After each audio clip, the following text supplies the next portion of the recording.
लगातार आप दौरे कर रहे हैं, अलग अलग लोकसभा क्षेत्रों में भी गए। स्थिति आपने कहा कि आप 25 की 25 सीटें जीतेंगे, लेकिन कहीं ना कहीं जो कांग्रेस है, आपको ये लगता है कि इस बार मार्जिन ज़्यादा रहेगा, कम हो पाएगा? मार्जिन की बात भी सबसे बड़ी है, कई सीटें पिछली बार 4 लाख नहीं, मार्जिन पूरी कोशिश हम लोग कर रहे हैं कि मार्जिन अच्छा रहे।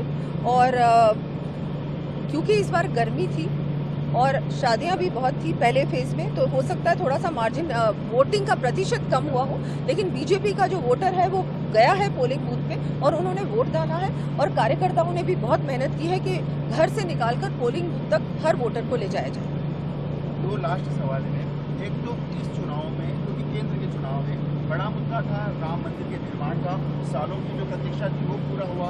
इसके अलावा कई बड़े डिसीजन रहे, चाहे जम्मू कश्मीर को लेकर धारा 370 का रहा। आपको लगता है कि बड़ा जो फोकस है मोदी की गारंटियों के साथ इन बड़े निर्णयों में जो 10 साल में लिए गए, वो भी कार्यकर्ता होंगे 400 पार के नारे को लेकर? बिल्कुल होंगे। जैसा मोदी जी ने इन 10 सालों में जो काम किए हैं, जो परिवर्तन लाए हैं हमारे देश में, वो जनता ने देखा है, वो जनता ने महसूस किया है। और इसी वजह से चाहे धारा 370 हो, चाहे हमारे 33% आरक्षण हो जो महिलाओं को मिला है, चाहे हम बात करें बहुत सारे राम मंदिर का निर्माण हो, ऐसे बहुत सारे अहम फैसले लिए गए हैं। मोदी सरकार की दृढ़ इच्छा शक्ति की वजह से ये हो पाया है।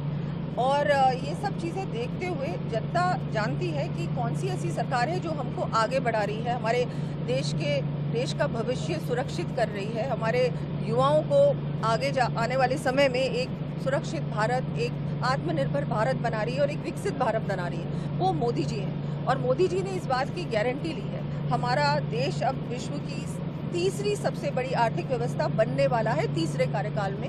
इसकी गारंटी भी मोदी जी ने ली है और मोदी जी की गारंटी पे जनता विश्वास करती है।